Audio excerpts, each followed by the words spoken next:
Paggising sa gabi para umihi. Napakahalaga ng paksang ito dahil napakaraming tao ang nakakaranas nito. Kung regular kayong nagigising sa kalagitnaan ng gabi para pumunta sa banyo, hindi lang tulog ang nawawala sa inyo. Sa paglipas ng panahon, pati na rin ang inyong kalusugan ang maaaring maapektuhan. At paano kung ang madalas ninyong pagpunta sa banyo sa gabi ay may direktang epekto sa inyong memorya at sa panganib ng pagkakaroon ng demensya sa hinaharap? Gusto kong linawin agad ang isang bagay. Maraming tao ang naniniwala na normal lang ang magising sa gabi para umihi. Madalas nating marinig ang naman. Bumabangon ako 2 o 3 beses kada gabi para magbanyo. Parang tanggap na lang na habang tumatagal, mas madalas nang bumangon sa gabi. Pero talaga bang normal yon? O ano nga ba ang tunay na ibig sabihin ng o ano nga ba ang tunay na ibig sabihin ng normal? Bago tayo pumunta sa mas malalim na detalye, hayaan ninyo akong magpakilala ng maikli. Para sa mga hindi pa nakakakilala sa akin, ako si Doktora Elena Ross. Nagtatrabaho ako bilang doktor sa isang ospital sa Milan at kasalukuyan akong kumukuha ng karagdagang pagsasanay sa medisina ng nutrisyon at medisina sa sports. Sa video na ito, ipapaliwanag ko kung bakit kayo nagigising sa gabi. Ano ang mga posibleng dahilan sa likod nito at higit sa lahat kung ano ang maaari ninyong gawin mismo para makatulog ng maayos at tuloy-tuloy buong gabi. Bakit nga ba ako nagigising sa gabi? Sa totoo lang, ang isang malusog na nasa hustong gulang ay karaniwang hindi dapat magising sa gabi para umihi. Hindi dapat kailangang bumangon o pumunta sa banyo habang natutulog. Siyempre, may mga pagkakataon na paminsan-minsan ay kailangan talagang bumangon. Hindi agad ito nangangahulugan na may sakit kayo. Kadalasan malinaw naman ang dahilan. Halimbawa kung nakainom kayo ng 2 o 3 bote ng beer bago matulog, natural lang na mapapabangon kayo sa gabi para umihi. Ngunit kung ito ay nangyayari ng regular ng walang malinaw na dahilan at mas nagiging madalas lalo na kung ilang beses pa sa loob ng isang gabi, maaaring senyales ito na may hindi maayos sa regulasyon ng inyong pag-ihi. Sa ganitong sitwasyon, mahalagang pakinggan ang inyong katawan at huwag basta ipagsawalang bahala ang mga palatandaan. Tingnan natin ang ilang datos. Sa pangkalahatan habang tayo ay tumatanda, mas nagiging madalas ang pagbangon sa gabi para umihi. Maraming tao na lampas. 40 o 50 taong gulang ang bumabangon ng hindi bababa sa 1 beses kada gabi para pumunta sa banyo. Maaaring kabilang din kayo sa grupong ito dahil habang tumatagal ang buhay, mas dumarami rin ang mga pagbabago at posibleng aberya sa regulasyon ng katawan. Bukod sa pagiging abala at hindi komportable ang paulit-ulit na paggising, ang putol-putol at hindi mahimbing na tulog ay may seryosong epekto rin sa kalusugan. Kapag hindi tuloy-tuloy ang pahinga, hindi sapat ang pagkakataon ng katawan at utak na makapag-recover.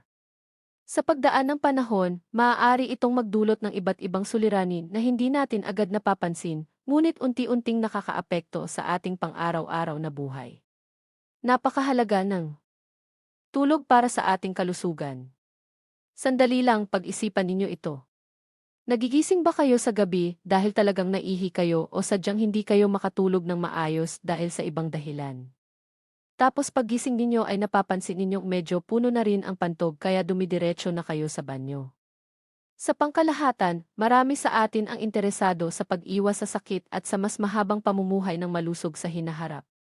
Madalas nating marinig ang salitang-salitang longevity o mahabang buhay na may kalidad at madalas ko rin itong nababanggit sa aking mga video.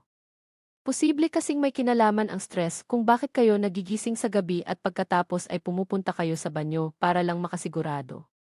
Kahit sa totoo lang ay hindi naman talaga kailangan-kailangan. Minsan kasi napapansin lang natin na napupuno na ang pantog bago pa man dumating ang oras na karaniwan tayong umiihi sa umaga. Sa ganitong sitwasyon, hindi talaga ang pantog ang tunay na dahilan ng pagkagambala ng inyong tulog. Kaya mahalagang tandaan ang naging sagot ninyo sa sariling pagninilay na iyon. Malaki ang papel nito sa pag-aanalisa ng mga sanhi na pag-uusapan ko maya-maya. Maaaring puno ang inyong pantog kaya kayo nagigising sa gabi. Pero ang totoo, hindi lang ito simpleng usapin ng pantog. Naisip na ba ninyo kung gaano ba talaga kalaki at gaano kapuno ang kayang tiisin ng pantog bago ito halos hindi nakayanin? May mga mas malalim na problema sa regulasyon ng katawan na maaaring maging dahilan ng tinatawag na nokturya o madalas na paghihi sa gabi.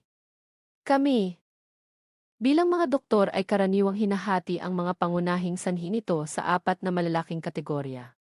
Una, angwol ng mga hormone. Ikalawa, ang metabolismo. Ikatlo, ang distribusyon ng mga likido sa katawan. At ikaapat, ang mga impluensyang nerbyoso at organiko. Simulan natin sa hormonal na regulasyon ng paggawa ng ihi. Isa-isahin natin ito. Karaniwan, ang ating katawan ay may mekanismo para mas kaunti ang nalilikhang ihi sa gabi. Ngunit kung may problema sa kontrol ng mga hormone, maaaring ang mga bato o kidneys ay patuloy na gumagawa ng mas maraming ihi kahit gabi na. Kapag ganito ang nangyari, mas mabilis mapupuno ang pantog kahit hindi naman kayo uminom ng marami bago matulog. At kapag puno na ito, natural lang na magising tayo at mapilitang pumunta sa banyo. Isa pang madalas na dahilan ng nokturya ay may kinalaman sa metabolismo ng asukal sa dugo. Kapag masyadong maraming glucose ang kailangang ilabas ng mga bato, tumitindi rin ang pagnanais na umihi. Ang asukal ay may katangiang osmotic. Ibig sabihin, humihila ito ng tubig palabas kasama nito. Sa mas simpleng paliwanag, sinusubukan ng katawan na ilabas ang sobrang glucose sa pamamagitan ng pagdagdag ng produksyon ng ihi. Dahil dito, ang madalas na pag-ihi sa gabi ay maaaring isaaring senyales ng diabetes o kahit ng prediabetes. At habang tayo ay tumatanda, mas tumataas ang posibilidad na hindi na ganoon kaepektibo ang pagproseso ng ating katawan sa asukal. Maaaring magbago ang reaksyon ng insulin at iba pang proseso sa loob ng katawan. Kaya napakahalaga na ipasuri ninyo ang inyong blood sugar levels sa inyong doctor o family physician. Isang simpleng pagsusuri lamang ang maaaring magbigay linaw kung maayos pa ba ang regulasyon ng inyong asukal o kung kailangan na itong tutukan ng mas mabuti. Malaki rin ang papel ng distribusyon ng likido sa loob ng katawan. Sa maraming tao, may naipong likido sa mga binti at sa mga tissue habang maghapon. Maaaring napapansin ninyo na minsan ay namamaga ang inyong mga paa o binti. Kapag dumating ang gabi at kayo ay nakahiga na, ang likido iyon ay bumabalik sa daluyan ng dugo. Hindi na kayo nakatayo kundi nakahiga. Kaya mas madaling maiproseso ito ng mga bato at mailabas bilang ihi. Natural lamang iyon. Ibig sabihin, ang likido ay nasa katawan na ninyo buong araw. Pero kadalasan sa gabi ito na ilalabas. Hanggang dito maaaring sabihing normal ang prosesong ito, ngunit ang mga epekto ng madalas na pagpunta sa banyo sa gabi ang tinatawag na nokturya ay maaaring makasama sa kalusugan o magkaroon ng negatibong impluensya sa inyong katawan. Bakit? Dahil sa bawat paggising. Lalo lang naaantala ang tulog at maaaring mauwi ito sa pangmatagalang problema sa kalidad ng pagtulog.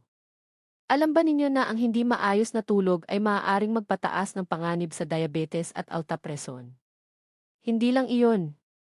Kapag kulang o putol-putol ang tulog, mas mabilis ding tumaba ang isang tao. Ang kakulangan sa tulog ay may epekto rin sa mga hormone.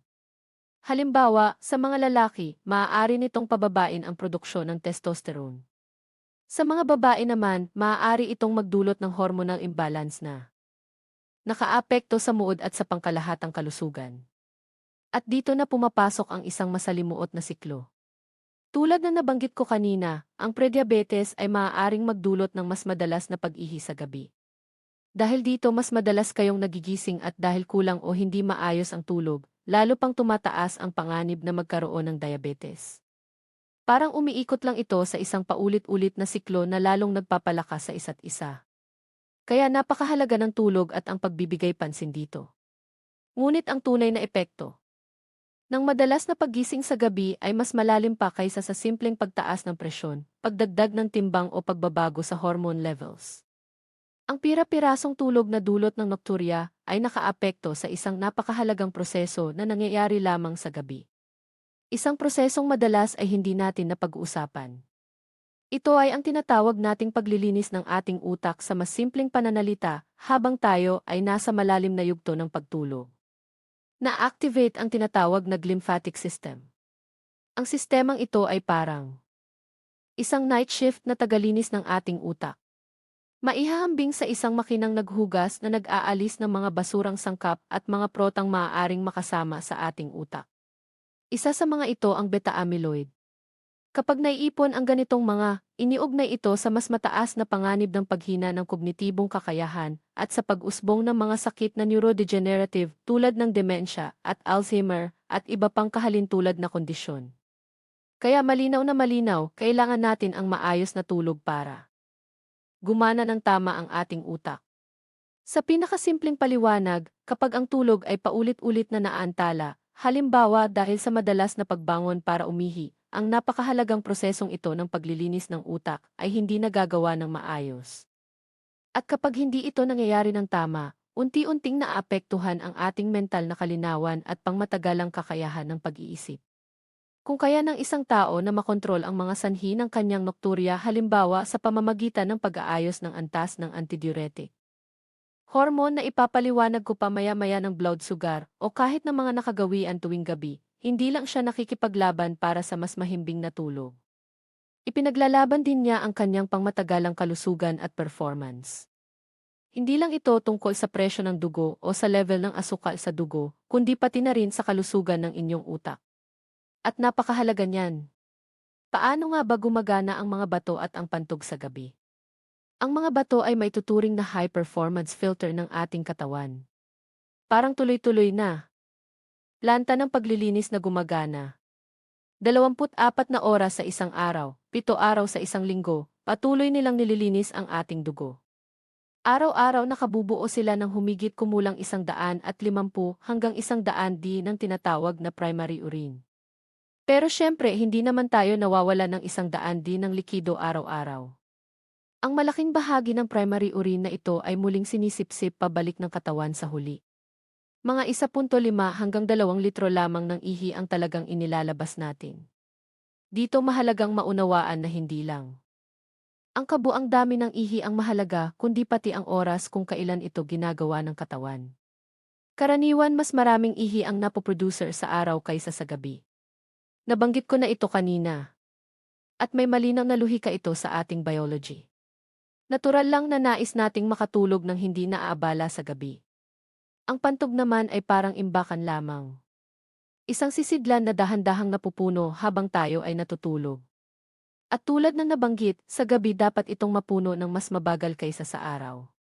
Kapag nagising tayo dahil pakiramdam natin ay puno na ang pantog, hindi ibig sabihin na masyado itong maliit o na malapit na itong pumutok. Maaaring ang nangyayari ay mas maraming ihi ang nagagawa ng mga bato sa gabi kaysa sa nararapat. O kaya naman ay may tinatawag tayong hypersensitive bladder perception.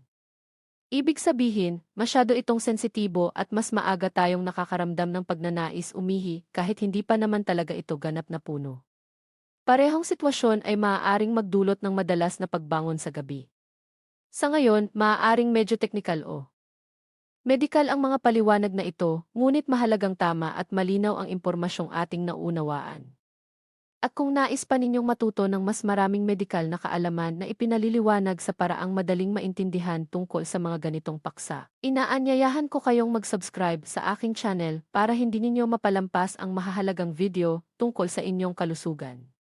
Ngayon naman, pag-usapan natin ang isang pangunahing hormone, ang antidiuretic hormone. Nabanggit ko na ito sandali kanina. Ang hormone na ito ang may mahalagang papel sa pagkontrol ng pag-ihi sa gabi. Ito ay nabubuo sa hypothalamus, isang bahagi ng ating utak at pagkatapos ay inilalabas sa dugo sa pamamagitan ng pituitary gland. Ibig sabihin sa ating utak mismo nabubuo ang napakahalagang hormono na ito. Ang hormono na ito ang nagbibigay ng malinaw na signal sa mga bato kung gaano karaming tubig ang dapat panatilihin ng katawan. Kapag maayos ang kalagayan ng katawan, sumusunod ito sa isang malinaw na ritmo ng araw at gabi. Mas tumataas ang antas nito sa gabi upang mapigilan ang sobrang paggawa ng ihi. Sa mga tinatawag na renal tubules sa loob ng mga bato, pinapagana ng hormone na ito ang mas maraming pagsipsip pabalik ng tubig mula sa primary urine papunta sa dugo. Nabanggit ko kanina ang tungkol sa 150 hanggang 100 ng primary urine na nabubuo araw-araw at kung paano sa huli ay humahantong lamang ito sa humigit kumulang 1.5 hanggang 2 litro ng ihi. Dahil dito nagiging mas concentrated ang ihi at mas kaunti ang dami nito. Kapag ang level ng hormone na ito ay masyadong mababa o hindi nakaayon ng tama sa natural na ritmo ng katawan, ang mga bato ay patuloy na gumagawa ng mas maraming ihi kahit gabi na. Mas mabilis tuloy mapupuno ang pantog at nagigising tayo mula sa ating pagtulog. Maraming konkretong salik ang maaaring magpababa ng nighttime secretion ng hormone na ito. Marahil napansin na ninyo sa sarili ninyo na mas madalas kayong bumangon sa gabi kapag uminom kayo ng alak sa gabi. Iyan ay dahil pinipigilan ng alak ang produksyon ng hormone na ito. Gayon din ang patuloy na mataas na stress hormones tulad ng cortisol, noradrenaline at adrenaline ay maaaring makasira sa maayos na regulasyon ng mga hormone. Sa madaling salita, ang chronic stress ay may direktang epekto rito sa biolohikal na pananaw. Habang tayo ay tumatanda, natural na bumababa ang produksyon ng hormone na ito sa gabi. Sa madaling sabi, habang tumatanda tayo, mas kaunti ang nagagawa natin ito. Ngunit hindi ito nangangahulugan na dapat na lamang tayong sumuko at isipin na wala na tayong magagawa. Nagiging mas sensitibo ang sistema habang tayo ay nagkakaedad. Ngunit bihira na ito lang ang nag-iisang dahilan. May iba pang mga bagay na maaari pa ring i-optimize kahit sa mas advanced na edad at mahalagang malaman ninyo ang mga iyon. At dito pumapasok ang aking payo. Bigyang pansin ninyo ang inyong blood sugar at insulin. Ang metabolismo ng asukal sa dugo ay isa sa mga pinakakaraniwang dahilan ng madalas na pag-ihi sa gabi. Maaaring iniisip ninyo ngayon na hindi ito tungkol sa inyo dahil wala naman kayong diabetes o sa tingin ninyo ay wala kayong problema sa asukal at baka hindi rin naman kayo overweight. Ngunit ang totoo, kahit bahagi pagtaas lamang ng blood sugar, at lalo na ang insulin resistance, ay maaaring sapat na upang mapataas ang produksyon ng ihi sa gabi. Kaya isang praktikal na hakbang, maaari ninyong ipasuri sa inyong doktor ang tinatawag na HOMA index. Isa itong magandang sukatan upang malaman kung may insulin resistance. Subukan din ninyong obserbahan ang inyong sarili. Ano ang kinain ninyo sa gabi bago kayo nagising? Nang madalas para umihi. Maaari ninyo itong ibahagi sa mga komento kung napapansin ninyong may malinaw na koneksyon. Madalas mapapansin na ang hapunan ay mataas sa carbohydrates, pasta, kanin, tinapay, pizza, matatamis na inumin at iba pa. Maraming taong may nokturya ang nakararanas ng matinding pagnanasa sa matatamis o carbohydrates tuwing gabi. Ang mga late night snacks ay madaling maging isang hindi magandang nakasanayan. Kapag bumaba ang produksyon ng antidiuretic hormone, lalong lumalala ang tulog. At naipaliwanag ko na kung paano magkakaugnay ang mga ito dahil sa kakulangan sa tulog. Mas malakas ang cravings kinabukasan. Maaaring kasing lakas o mas malakas pa kaysa dati. Isa na namang malinaw na vicious cycle na mahirap putulin. Ngunit sulit ang pagsisikap na baguhin ito at ito ang magandang balita. Sa pamamagitan ng pagbabago ng inyong mga nakasanayan sa pamumuhay. Hindi lamang ninyo mapapabuti ang inyong tulog kundi sabay din ninyong mababawasan ang panganib ng diabetes, mga sakit sa puso at daluyan ng dugo at pagdagdag ng timbang. Alam natin na ang pagkain ng matatamis at maraming carbohydrates sa gabi ay hindi lamang nakasasama sa kalidad ng tulog kundi pati na rin sa timbang sa puso at sa buong sistema ng sirkulasyon ng katawan at sa iba pang aspeto ng kalusugan may malaking epekto rin ang mga irritant at mga nakagawian sa gabi. Bukod sa hormones at metabolismo, may mga pangaraw-araw na substansya na maaaring maglaro ng mahalagang papel sa madalas na pag-ihi sa gabi. Isa sa mga klasikong irritant ay ang caffeine. Siguro, pamilyar ito sa inyo. Ano ang epekto nito? Pinapataas nito ang daloy ng dugo sa mga bato kaya mas napapasigla ang produksyon ng ihi. Kasabay nito, maaari rin itong pahinain ang epekto ng antidiuretic hormone. Isang kombinasyon na hindi maganda para sa tulog sa gabi. Bilang pangatlong salik, ang caffeine ay kumikilos rin sa nervous system. Alam natin kapag pagod tayo at uminom ng kape, nagigising at nagiging alerto tayo. Nakakaapekto rin ito sa pantog dahil maaari nitong gawing mas sensitibo ang pantog sa distensyon o pag-uunat. Kaya kahit maliit na dami ng ihi ay nagdudulot na ng pakiramdam ng kailangan ng umihi. Pumasok rin ang chocolate sa usapin.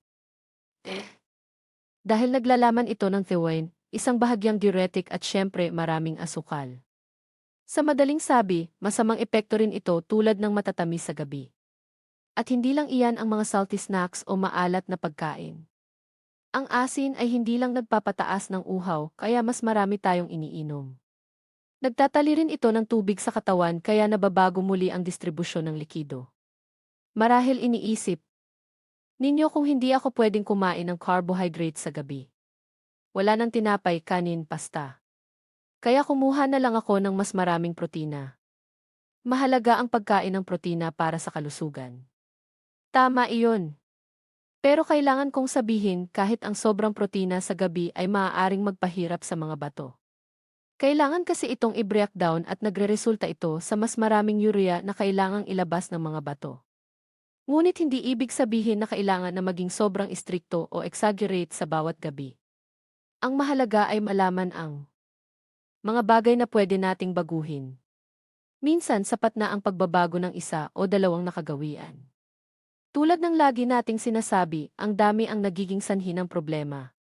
Kaya sa pagkain at nutrisyon, makikita natin na hindi lang kung gaano karaming iniinom natin ang mahalaga, kundi pati kung ano ang kinakain at kung kailan ito kinakain. Parang magic word dito ay protina, carbohydrates at kung paano nakakaapekto ang nutrients sa blood sugar, hormones at distribusyon ng likido. Lahat ito konektado. Isa ay nakaapekto sa isa. Maaaring mukhang komplikado pero huwag mag-alala. Mas simple ito kaysa sa inaakala. Sa simpleng paliwanag, kung babawasan ninyo ang asukal sa gabi, malaki ang posibilidad na mapapansin ninyo ang pagbabago sa madalas na pag-ihi. Hindi na tataas ang blood sugar ninyo ng matagal. Kaya mas konti ang trabaho ng mga bato. Kahit maliit na pagbabago, malaki ang epekto. Isa pang mahalagang punto ay ang balanse ng asin at potasyo.